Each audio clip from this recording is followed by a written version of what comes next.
Le plus fort n'est pas celui qui fait tomber les autres, mais plutôt c'est celui qui relève le faible et le rendre plus fort comme lui.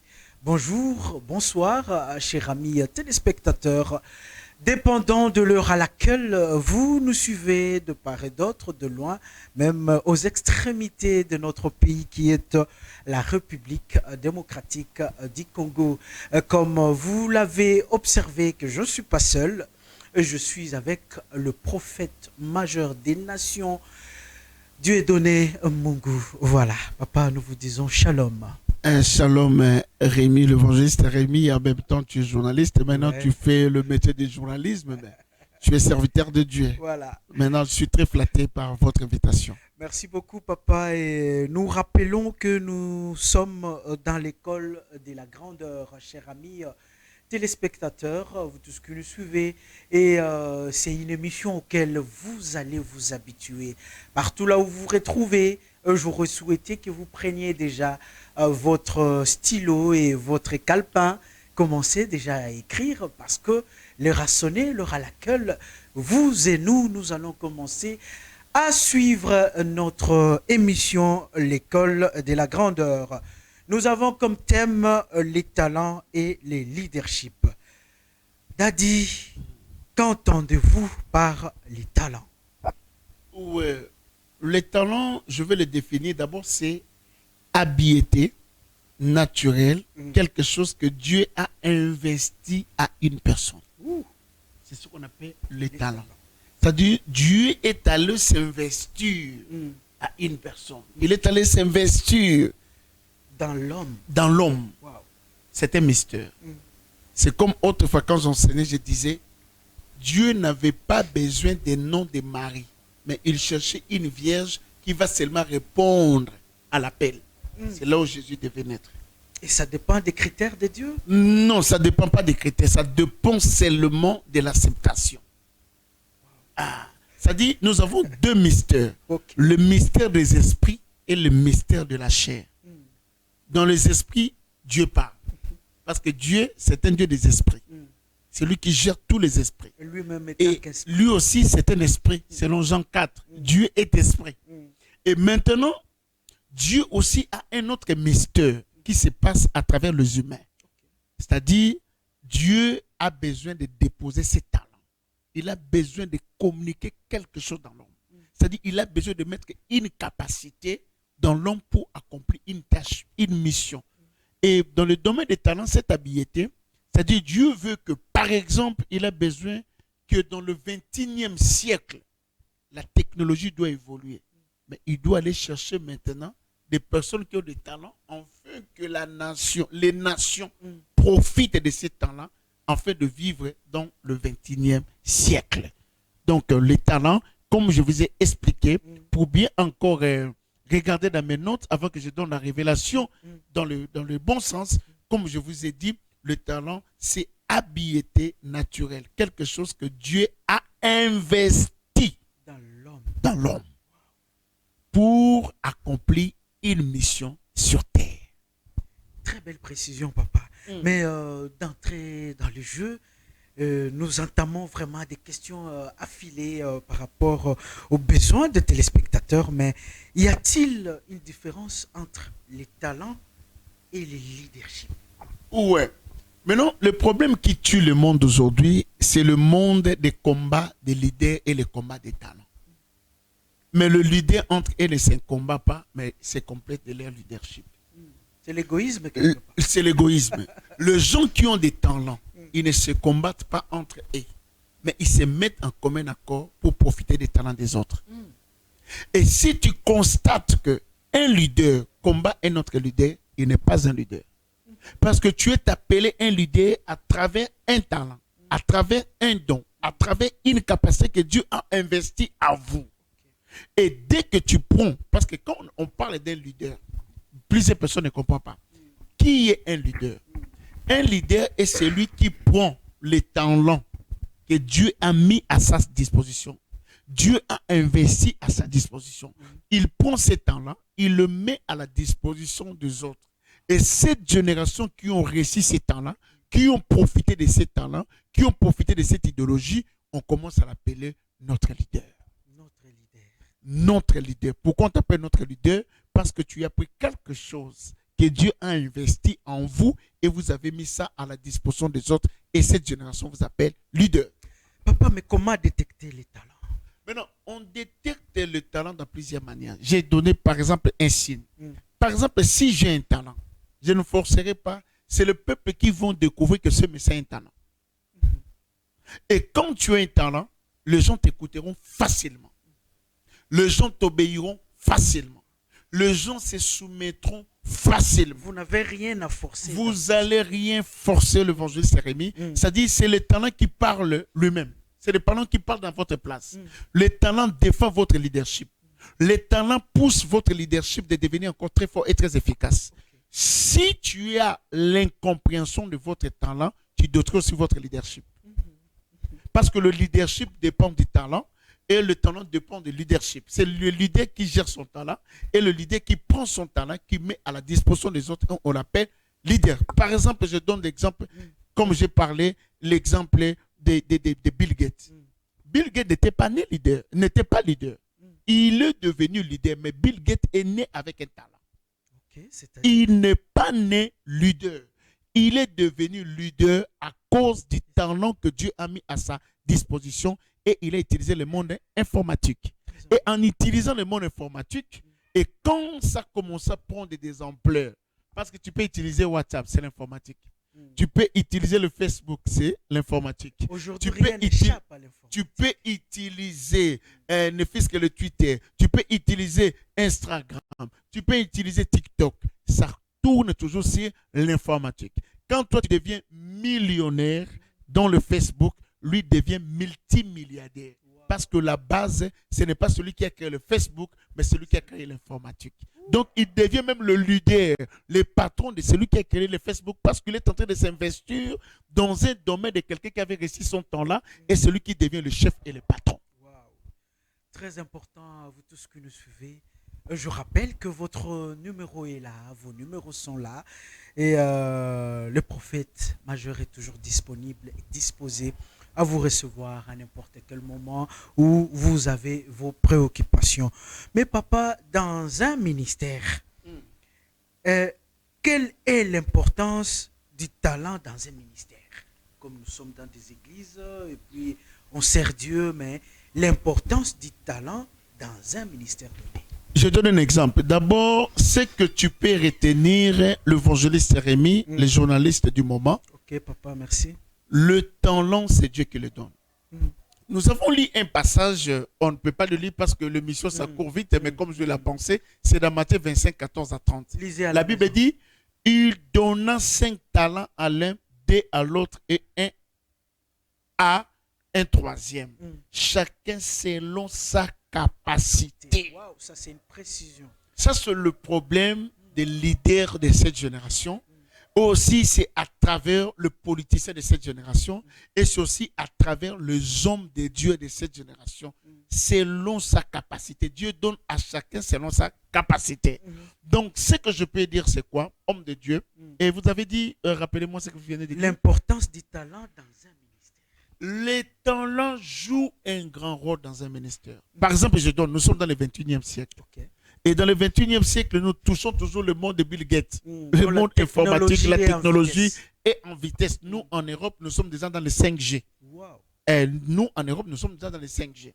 Et c'est-à-dire la technologie est tellement en vitesse. Le monde évolue.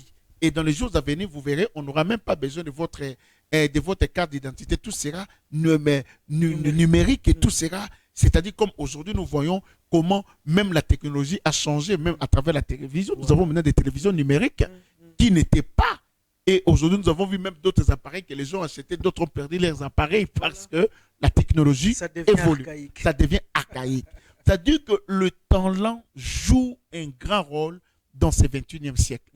Même pour l'évangélisation, même pour les nations. Le talent joue un grand rôle. Par exemple, nous avons des caméramans. Par exemple, une personne qui est déjà spécialisée pour les caméras. Nous avons d'autres personnes qui sont spécialisées uniquement sur l'ordinateur. Nous avons des personnes qui sont spécialisées uniquement en mettant les décorations dans l'église. C'est son talent. Nous avons des personnes qui sont spécialisées seulement dans le domaine des instruments. Ok. Nous avons des personnes qui sont spécialisées dans le domaine des protocoles. C'est-à-dire, il est en train d'exercer son talent dans le corps de Christ. Mais le talent que moi je parle maintenant, je ne parle pas seulement du talent pour l'Église, mais je parle du talent pour les nations. Parce que n'oublie pas les promesses de Christ. Hein. Ok. Allez, faites des gens de toutes les nations mes disciples. C'est-à-dire, nous sommes appelés à aller dans toutes les nations et non de rester. C'est-à-dire, le talent peut aider l'Église, le talent peut aider une nation, le talent peut aussi aider des nations. C'est-à-dire, ça joue un grand rôle, mais ça dépend de la découverte du talent qui se trouve en vous. Et j'ai aimé la précision selon sa capacité. Ah, selon sa capacité. Ouais. Parce que ce que vous faites, moi, je ne saurais pas le faire. Par exemple, ce que vous faites là, je ne le saurais pas. Ok. Je peux l'apprendre, mais je ne le parlerai pas comme Rémi.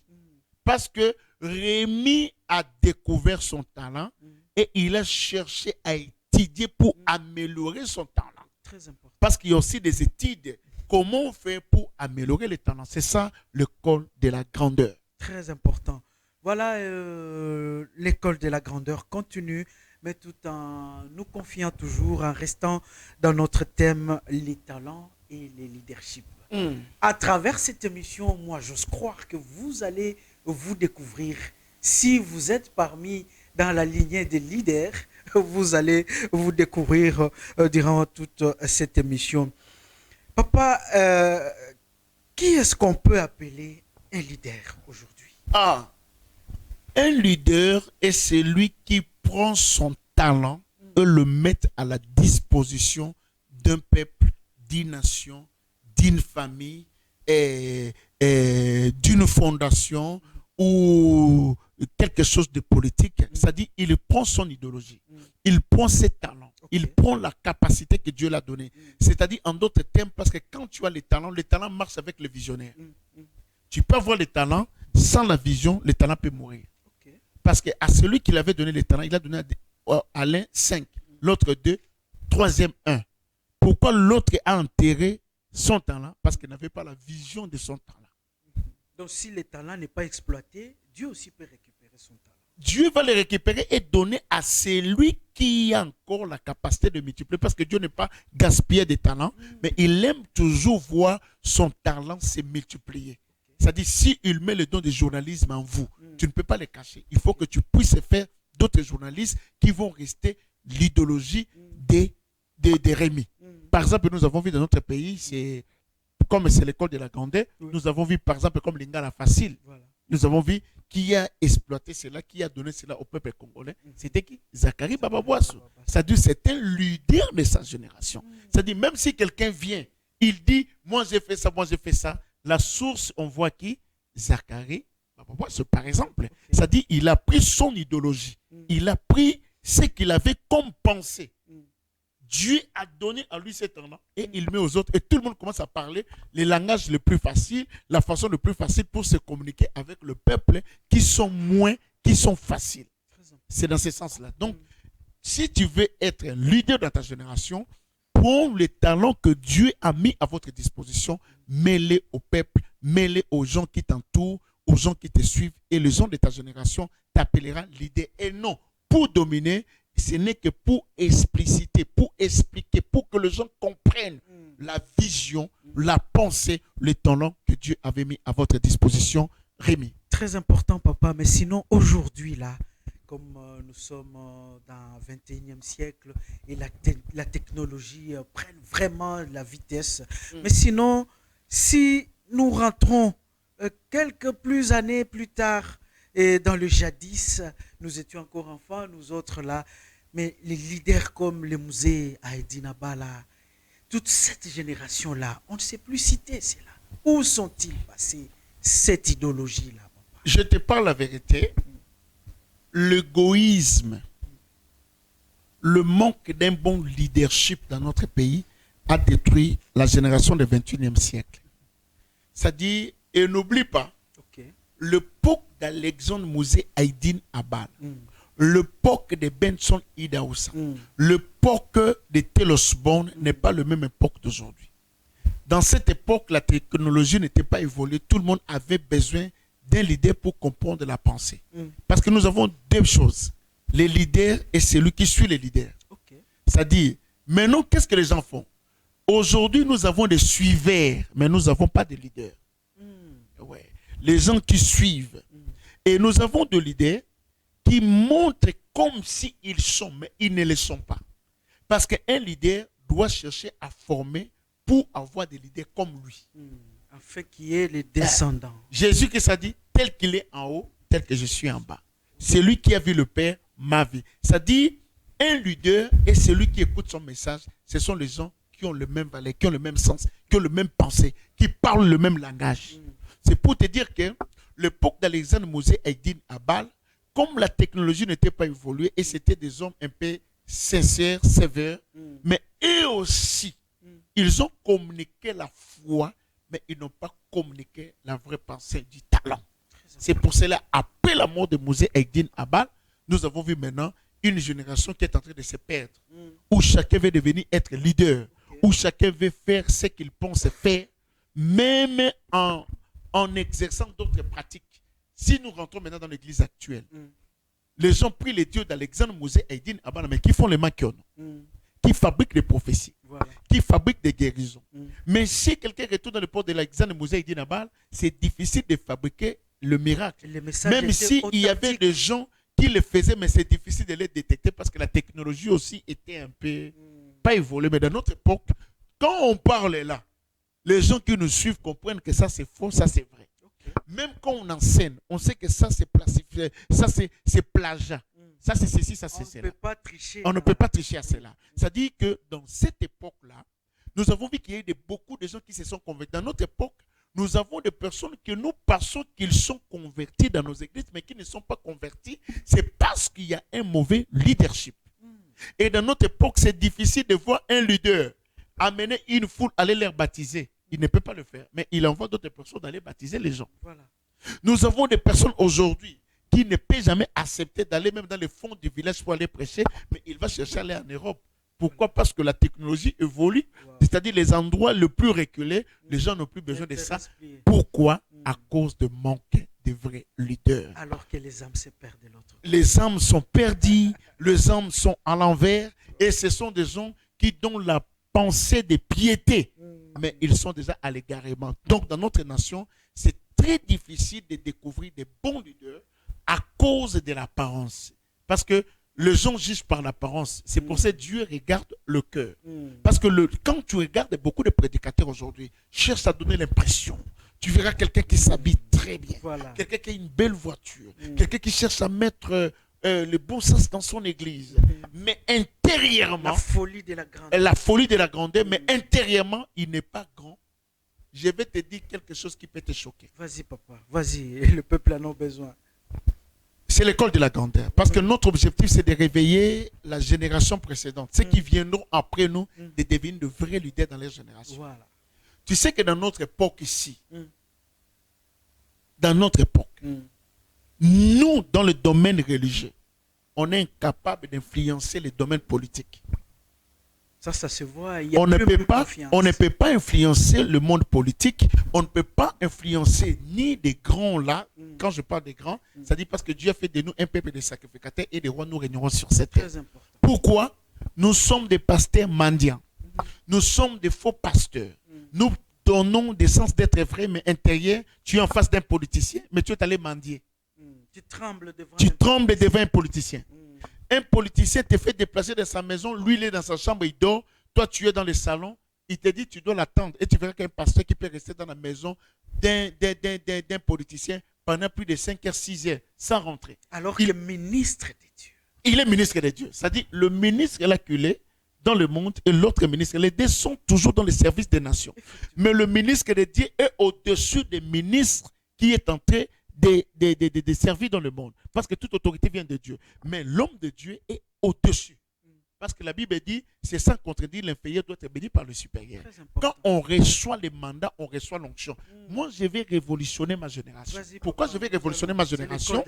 Ça dit, comment je peux révolutionner ma génération? J'ai la honte. Cette honte, c'est quoi?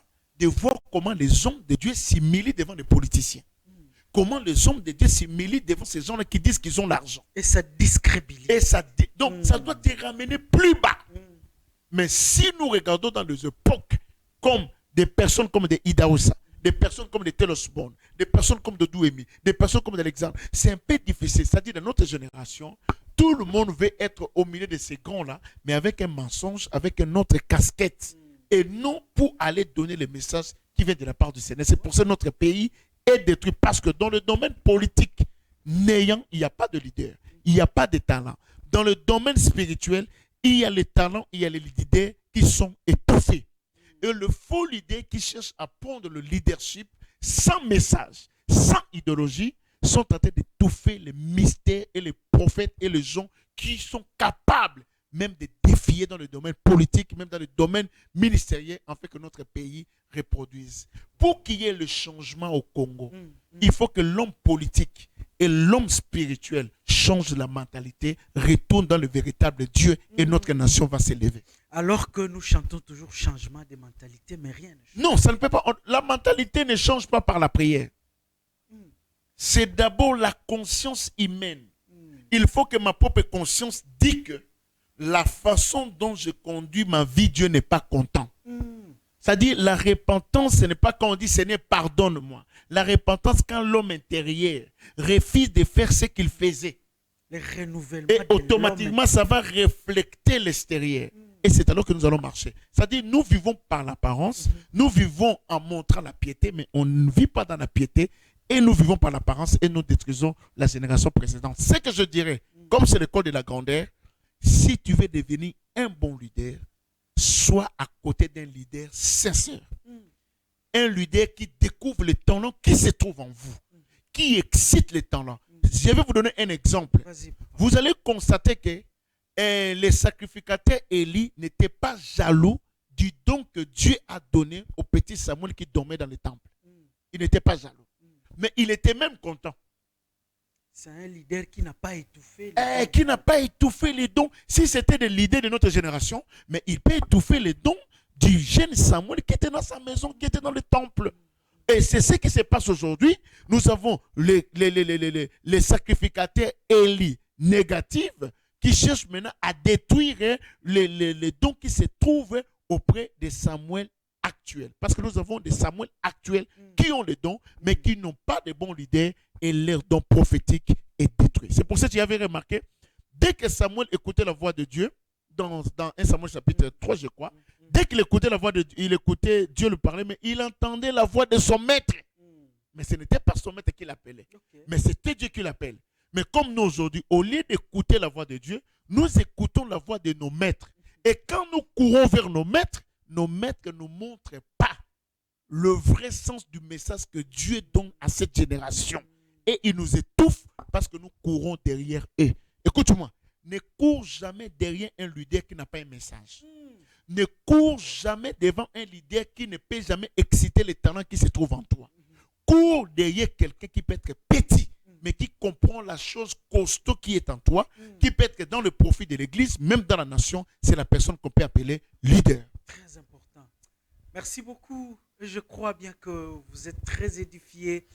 Comme je vous ai dit déjà dès le départ, écrivez, prenez votre stylo, écrivez parce qu'il y a de la matière qui coule.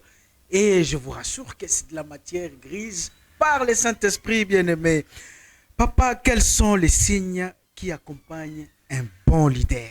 Oh, merci l'évangéliste Rémi. Même. Le signe d'abord qui accompagne un leader, vous allez commencer, c'est une personne qui est toujours entourée des gens. C'est une personne qui est toujours entourée des gens. Et là où un leader est, il y a toujours des gens. Deuxième chose, vous allez commencer à constater que les gens auront toujours soif d'écouter la personne.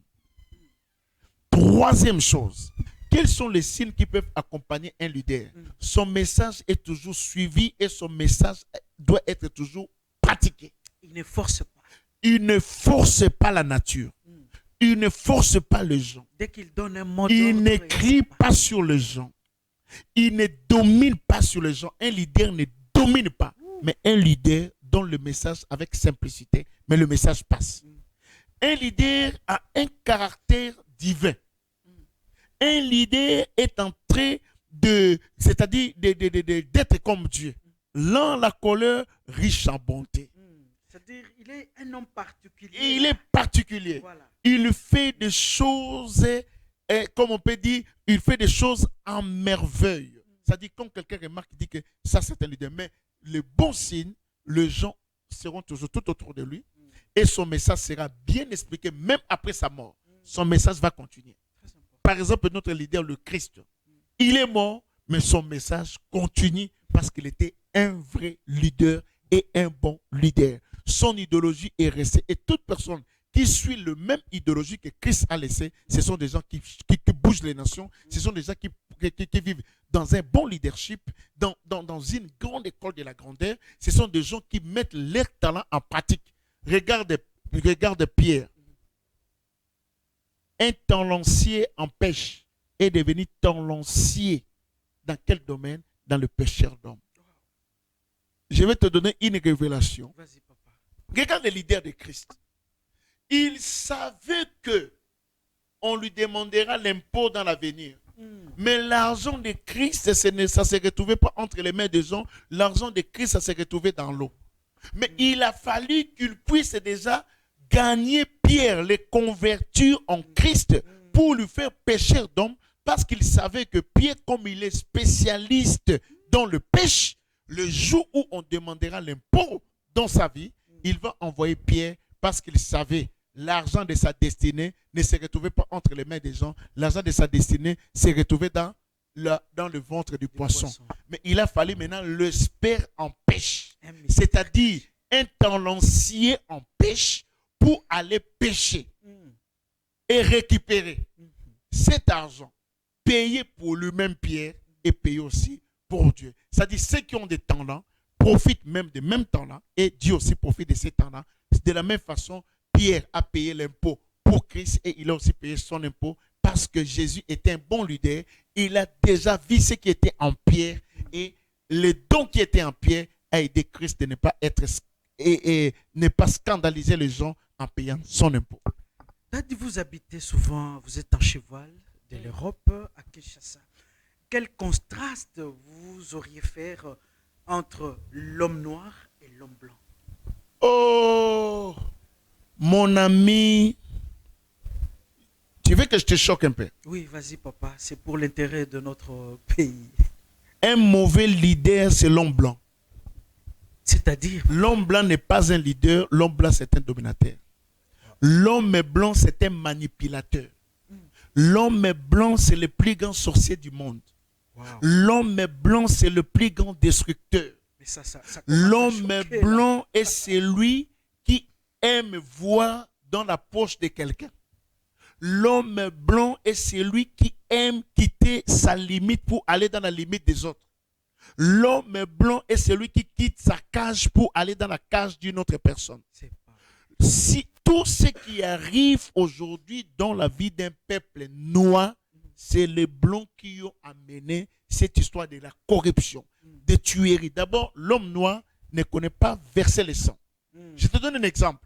Aujourd'hui, nous avons la guerre à l'Est. Qui tue les gens à l'Est? Ce n'est pas entre nous. Ce sont des blancs qui fabriquent des armes et le mettent à la disposition des corrompus pour venir tuer, parce que ce sont des gens qui ne sont pas des vrais leaders. Parce qu'un leader ne peut jamais tuer son peuple. Mais ce sont eux qui s'appellent les leaders. Non, les blancs ne sont pas. Eux qui conduisent le monde. Les blancs, ils conduisent le monde parce qu'ils sont forts à la technologie. Ils sont forts dans l'étude. Ils sont forts dans la science. L'homme noir n'aime pas la science. Il néglige la science, mais il croit aux matières. Mais l'homme blanc a la capacité d'étudier la matière et de prendre la même matière qu'il a pris chez vous et il vous le vend. Tu vois l'homme blanc. Et maintenant, qu'est-ce que l'homme blanc fait? L'homme blanc a inculqué dans l'homme noir la corruption et la haine de ne pas aimer son prochain. Mais tandis qu'eux-mêmes, ils sont unis. Alors que l'homme noir est toujours accusé, le premier corrupteur. Non, l'homme noir n'est pas corrupteur. C'est les blancs qui nous ont corrompus. Je le parle et je l'assume. Je vis en Europe et ce que je parle, c'est vrai. L'homme blanc, c'est l'homme le plus mauvais de nature humaine. Et c'est un tueur de destinée. C'est un raciste de destinée. Et c'est pour cela, même quand vous constatez déjà aujourd'hui ce qui se passe dans notre pays, même notre président, il peut avoir l'envie de faire prospérer le pays, mais l'œil est mauvais de l'homme blanc et dedans et sur le terrain. Sur lui, sur sa nation. C'est-à-dire qu'il peut les contrôler à 90%. Ça, c'est l'homme blanc. C'est-à-dire, ils font comme si ils vous aiment, mais ils ne vous aiment pas. Mais papa, en écoutant ces genres de vérités, ces genres de révélations, si je peux dire comme ça donne l'impression que l'homme noir, malgré tout ce qu'il fera, il est difficile d'évoluer. Hein? Non, on ne peut pas évoluer tant qu'on est toujours esclave. On est toujours dans l'esclavagisme. On est toujours dans l'esclavagisme. Ils savent que le jour où on laissera l'Afrique évoluer, on n'ira pas chez eux. Ils n'ont rien. Alors il y a non, il y a ils n'ont rien. possibilité de- C'est-à-dire tout ce que nous-mêmes, nous pouvons créer notre paradis ici, mais l'homme blanc ne peut jamais accepter que l'homme noir crée son paradis. Il ne peut pas le faire. Nous, on a des talents. Nous avons des talents. Nous avons des choses à faire. Même si on découvre avoir un talent, on peut vous tuer. Wow. Alors, la personne qui avait découvert les médicaments de sida, il est où? On l'avait tué. Les produits de sida ici, on l'a tué. Si on remarque en vous un talent, on peut vous tuer. Si on constate à vous, Lumumba est où? Lumumba est tué parce qu'il avait un talent. C'est-à-dire, dans le domaine des talents, quand on découvre les talents, il faut faire attention par l'environnement. L'étouffer. On t'étouffe. Dès qu'on découvre en vous, en tant que noir, ou en tant que tu as un esprit révolutionnaire, un esprit constructif, un esprit d'amener les gens à la révolution, on te tuera. Voilà. Comme on a tué Martin Luther King, Lumumba, comme on a tué Lumumba, comme on a tué Kimbangu. tous ces gens-là, on les a tués parce qu'ils avaient un esprit de leadership et ils ont découvert les talents et la maturité qui était sur nous. Donc c'est un peu ça. Merci beaucoup, papa. Il y a encore de la matière, ça coule, mais la télé, c'est sur le minute qui nous courons derrière les temps. Mais sinon, en définitive, papa, pour clôturer, qu'est-ce que vous pouvez dire en globalisant l'émission? Écoutez mon message. Mm. Toi qui es en train de me suivre, tu as un talent. Le talent, c'est cette habilité, cette capacité que Dieu a mis en vous. Martin Luther King est devenu Martin Luther King. C'est parce qu'il avait pris son talent, il a pris son don, il l'a mis à la disposition des autres et les gens l'ont appelé leader de sa génération. Et beaucoup de gens qui viennent aux États-Unis, leur propos, c'est Martin Luther King. On ne peut pas parler de l'abolition de l'esclavage sans pourtant parler de Martin Luther King. On a parlé de Mère Teresa parce qu'il est allé défendre les enfants, il est allé défendre les orphelins, il est allé défendre le monde auprès de l'ONU. Et son message était tellement efficace et il est devenu un icône de sa génération.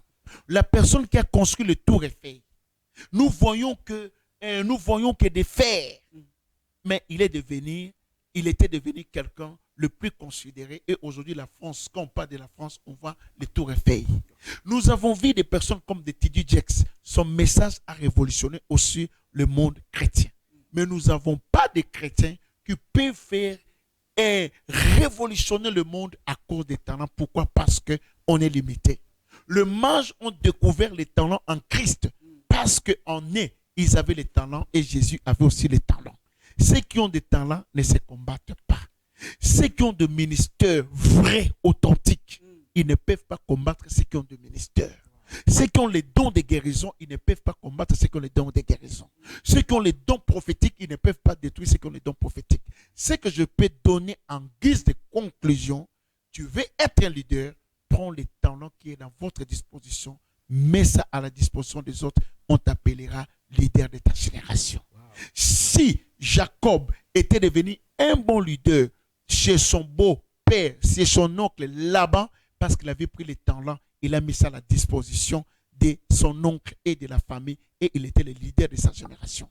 Si Joseph a été connu en Égypte, c'est parce que le don d'interprétation des songes l'a ramené jusqu'au trône et il est devenu le gouverneur. Mettre le don ou le talent qui est à ta disposition dès que tu le mets à la disposition des autres, tu peux avoir les talents de chanter, tu peux avoir les talents de journalisme, tu peux avoir les talents de prêcher, tu peux avoir les talents de faire la maçonnerie, tu peux avoir les talents de faire l'informatique. Sache-le, si tu veux réussir, là où ton talent n'est pas respecté, ce n'est pas ton endroit. Là où le don que tu as, les gens ne l'acceptent pas, ce n'est pas ton endroit. Et je te dirai une seule chose, garde ton talent, mets-le à la disposition des autres et tu seras un bon leader de ta génération. Que Dieu te bénisse. Merci beaucoup, l'homme de Dieu, le pasteur, le prophète majeur des nations, ça je peux le dire.